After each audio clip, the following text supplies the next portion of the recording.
जो आज़ाद उम्मीदवार हैं, यानी कि जिन्हें तहरीक इंसाफ की हिमायत हासिल है, उन्हें कैंपेन करने की भी उस तरह से इजाज़त नहीं मिली। उनके झंडे या पोस्टर्स अगर कहीं लगे हैं तो उन्हें भी उतार दिया जाता है।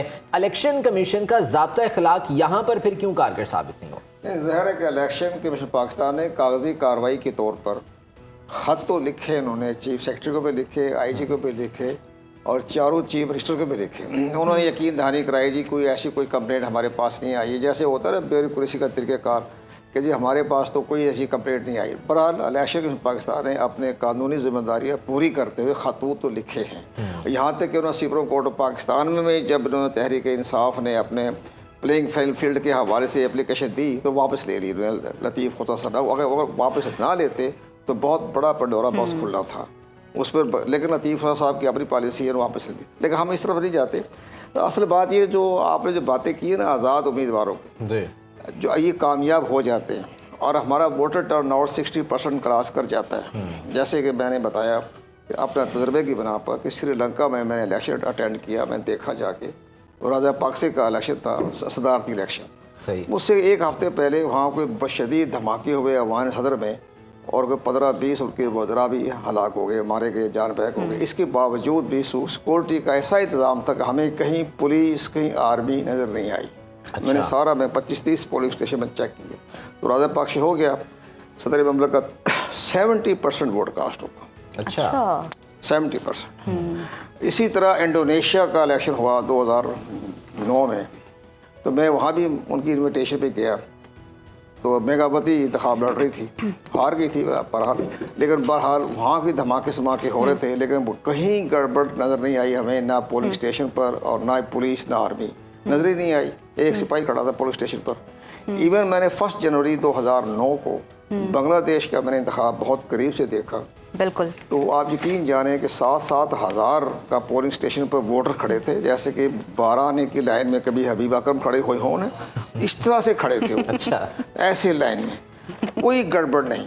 और एक सिपाही खड़ा था, मैंने पूछा भाई एक सिपाही खड़ा है, तो उन्होंने कहा जी इतने इख्तियारात हैं सिपाही के पास कि अगर किसी ने गड़बड़ की तो उसको ये शिकायत कर देंगे इलेक्शन कमीशन बांग्लादेश को, वो डिस्क्वालीफाई हो जाएगा। बिल्कुल।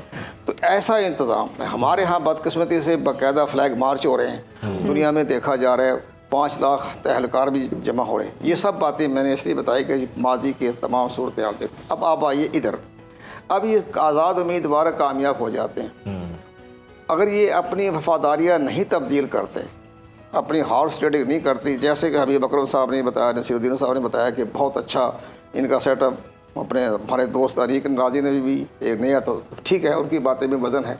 अगर ये सही खड़े रहते हैं कौमी असम्बली में अवान में, आप यकीन जाने लीडर ऑफ द हाउस का तकर्रर नहीं हो सकेगा।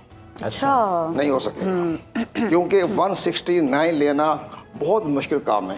अब आ रहे तबसरे कि हम 100 सीटें ले लेंगे, 100 सीट लेकर आप क्या कर लेंगे? रिजर्व सीट्स आपको 30 मिल जाएगी, ज़्यादा 15-20 मिल जाएगी। टेक्निकल पॉइंट एक ये मैं जानना चाहता हूँ कि आज़ाद उम्मीदवार अगर ये कामयाब होकर आ जाते हैं और उसके बाद किसी पार्टी में ये नहीं जाते हैं, तो सलमान अकरम राजा ने एक दरख्वास्त दी थी, वो तो मुस्तरद हो गई है कि हमारा पार्टी का तशख़्ख़ुस जो है वो बरकरार रखा जाए। तो अब ये आज़ाद ही वहाँ पर जो है वो कहलाएंगे या उनकी पार्टी एक अलग से होगी? नहीं, अपना ग्रुप बना लें ना आप इंसाफ ग्रुप बना लें, जस्टिस ग्रुप बना लें। जैसे आपको याद है कि जब शहबाज शरीफ थे पंजाब के वज़ीर आला 2009 में, तो एक आता मानिका ने बनाया था यूनिफिकेशन ब्लॉक, और वो चोरी शुजात के 50 मेंबर लेके इतने बैठ गया था वो तो अलग बात है। अब इसी तरह अपने भी अगर ये अपना एक ग्रुप बना के बैठ जाते हैं, आज़ाद ग्रुप पर नाम रखें, इंसाफ ग्रुप रख लें, चले, उसमें तो कोई इतराज़ नहीं है, वो तो गैर रजिस्टर्ड नाम है, नाम जो मर्जी रख लें। और वो फिर जब प्रेशर ग्रुप ये पड़े कि 169 को पूरा ना होने दें लीडर ऑफ द हाउस के इंतखाब के लिए, गिनती पूरी नहीं हो रही, तो आइन का आर्टिकल 58 ब्रैकेट में 2 ये कहता है कि अगर 3 दफ़ा भी अगर रन ऑफ इलेक्शन में आप लीडर ऑफ द हाउस का तकर्रर ना कर सकें तो प्रेसिडेंट ऑफ पाकिस्तान असेंबली तहरीर कर सकता है। अच्छा, चलें, ये तो बड़ा अहम पॉइंट है। आइन का आर्टिकल 58 ब्रैकेट में 2, 3 दफ़ा अगर रन ऑफ इलेक्शन में लीडर ऑफ द हाउस का इंतखाब ना हो सके तो प्रेसिडेंट इलेक्शन जो है सर, ये तो 8 फरवरी के बाद डायरेक्ट कर सकता है वो। 8 फरवरी के बाद पता चलेगा कि सियासी मंजरनामा क्या होता है। आप हमारे जो आज़ाद अमीर के हॉर्स ट्रेडिंग में ना कबूल किया, जहाज में ना बैठे तो फिर जनाब अली ये अच्छा अपना सर, बहुत बिल्कुल बड़ा बहुत प्रेशर अहम ग्रुप पॉइंट पैदा हो आपने जाएगा, उठाया फिर है। मुल्क में इमरजेंसी लग जाएगी, फिर इलेक्शन भूल जाएंगे फिर आप।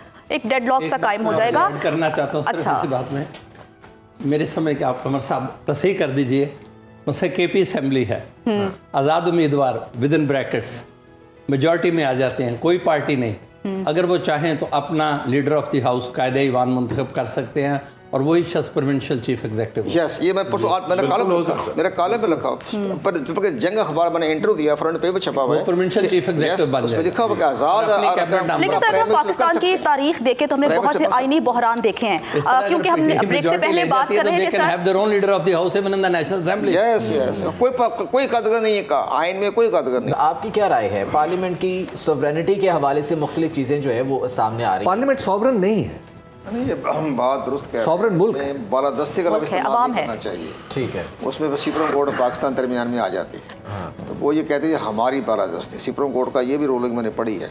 उसमें चाहिए पार्लियामेंट की खुद मुख्तार ही कहते हैं कि पार्लियामेंट के खुद मुख्तार होना चाहिए, तमाम फैसले स्टैंडिंग कमेटी जो भी उनके होते हैं तमाम वो सब खुद मुख्तार होना चाहिए पार्लियामेंट को, जो फैसले करे उस पर अमल दरामद करवाएं। तो बालादस्ती तो आइन भी बालादस्त कहते हैं जी, सबसे पहले अहम पार्टी ये कहती है आइन बालादस्त है, कोई कहता है जी पार्लियामेंट बालादस्त है, कोई कहता है सुप्रीम कोर्ट पाकिस्तान बालादस्त है। ये बालादस्ती का तस्वर हमारे यहाँ है, बाकी तो तमाम दुनिया की Separation of powers भी की तो खुद एक मुख्तारी बात आती की है जाती है ना उसमें सारा। और जब करारदाद देते हो ना आप ये ठीक बात की रहे हो, करारदाद मकासद ठीक था, वो आइन की रूह है, स्पिरिट है आइन का। लेकिन सबसे बड़ी अहम बात आप ये देखें कि ये जो आपकी तहरीक अदम एतमाद आई, उसको आपने किस अंदाज से उसको ख़त्म किया, पता है आ गई थी प्राइम मिनिस्टर को क्या था, ठीक है भी आए आती रहती तहरीक अदम एतमाद, तो बीच में वो ख़त ला गया, सैफर केस आ गया, सारा कुछ आ गया, तो उससे सारी बालादस्ती ख़त्म हो गई पार्लियामेंट की। फिर रात को वहाँ बाकायदा कैदियों की गाड़ियाँ खड़ी हो गई थी पार्लियामेंट के सामने, और स्पीकर साहब ये गालियाँ निकालते हुए बाहर निकल रहे थे। तो सारी चीज़ें हमारे सामने पेश हो रही थी। इसलिए सबसे पहली बात यह है कि आप उसको जो भी कानून के मुताबिक, आइन के मुताबिक जो भी हो उस फैसले करें, और ख़ुद मुख्तार होना चाहिए, बालादस्ती का इस्तेमाल हमें नहीं करना चाहिए। ठीक।